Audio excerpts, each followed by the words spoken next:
Hello everyone, কেমন আছেন সবাই? আশা করি সবাই ভালো আছেন, সেই সাথে আমিও ভালো আছি।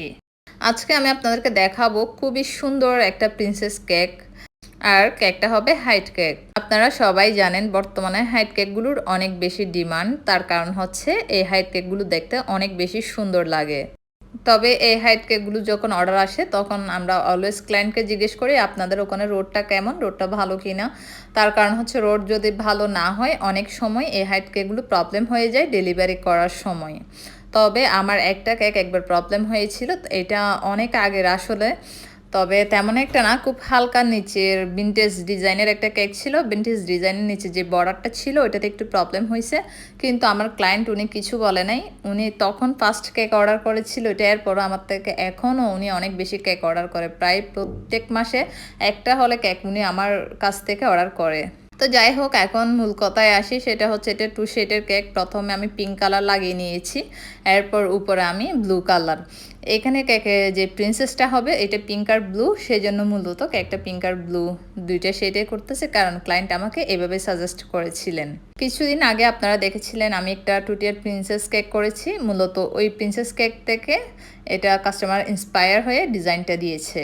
তবে ওই কেকটা ছিল পুরোটাই পিঙ্ক কালার, ডিপ আর লাইট দুইটা শেডের মধ্যে। তবে ক্লায়েন্ট চেয়েছে এটা যাতে 2 শেড করে দিই। আপনারা দেখেছেন কেকটা আমি ভালোভাবে ফিনিশিং দেওয়ার পরে নিচে স্পাইরাল ডিজাইনটা করে নিয়েছি। প্রথমে ডিজাইনটা একটু ডিস্টার্ব হয়ে গিয়েছিল, সেই কারণে ফিনিশিং করে আমি আবার ডিজাইনটা করে নিচ্ছি। নিচের স্পাইরাল ডিজাইনটা করা হয়ে গেলে আমি পুরো একটু ডিজাইন করে নিব প্যালেট নাইফের সাহায্যে। কেকটা আমি পুরো রেডি করে কিছুক্ষণের জন্য ফ্রিজে রেখে দিয়েছিলাম। এই তো কেকটা আবার বের করে আপনাদেরকে দেখাচ্ছি। কেকটা এখন আমি ফাইনাল কাজটাই করব। প্রথমে আমি সুন্দর প্রিন্সেসটাকে বসিয়ে দিব। প্রিন্সেসটা দেখেন কত বেশি সুন্দর, দুইটা কালার। আর কেকে বসানোর পরে কেকের লুকটাই চেঞ্জ হয়ে গেছে, এত সুন্দর ছিল প্রিন্সেসটা। এরপর আমি কেকের মধ্যে দিয়ে দিব কিছু নন এডিবল বাটারফ্লাই। আর কেকের যে ডলটা আছে এটাও হচ্ছে নন এডিবল। বাটারফ্লাইগুলো একটু একটু করে আমি চাপ দিয়ে দিচ্ছি, কারণ এগুলো একদম চ্যাপটা থাকে। একটু চাপ দিলে আপনার খুব সুন্দর করে দুইটা পাখা বোঝা যায়। দুই পাশে দুইটা বাটারফ্লাই লাগানো হয়ে গেলে আমি উপরেও বেশ কয়েকটা বাটারফ্লাই দিয়ে দিব। এই তো আমি দুইটা বাটারফ্লাই দিলাম। দেওয়ার পরে আমি আবার কেকের বাম পাশেও বাটারফ্লাই দিয়ে দিব।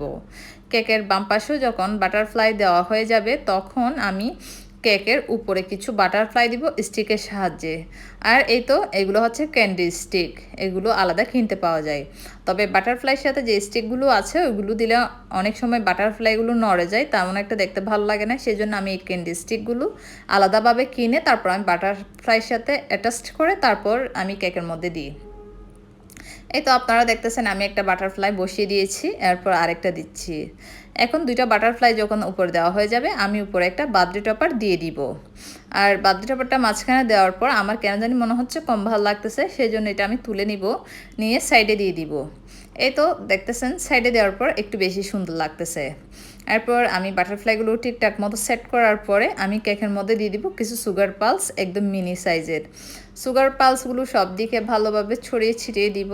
একদম স্মল সাইজেরটা যখন দেওয়া হয়ে যাবে তখন আমি বিগ সাইজের আর মিডিয়াম সাইজেরগুলো দিব। তবে আপনারা হয়তো খেয়াল করতেছেন আমি দুইটা আলাদা পটে আলাদা সাইজের পালস রেখেছি, কারণ হচ্ছে আপনার কিছু কেকে আসছে না শুধু স্মল সাইজেরগুলো দিতে হয়, আর কিছু কেকে মিডিয়াম আর বিগ সাইজের দিতে হয়। তো একসাথে রাখলে হয় কি পালসগুলো নিতে অসুবিধা হয়, সেজন্য আমি সাইজ অনুসারে আলাদা আলাদা করে সবসময় পালসগুলো এভাবেই রাখি। আর পালসগুলো দেখেন দেওয়ার পর কেকের সৌন্দর্যটা আসলে অনেক গুণ বেশি বৃদ্ধি পাচ্ছে। স্মল বিগ মিক্স সাইজের দেওয়ার পরে বেশি সুন্দর লাগতেছে। এই তো আমার কেকটা একদম রেডি। আর আপনাদের কেমন লেগেছে অবশ্যই জানাবেন আমাকে।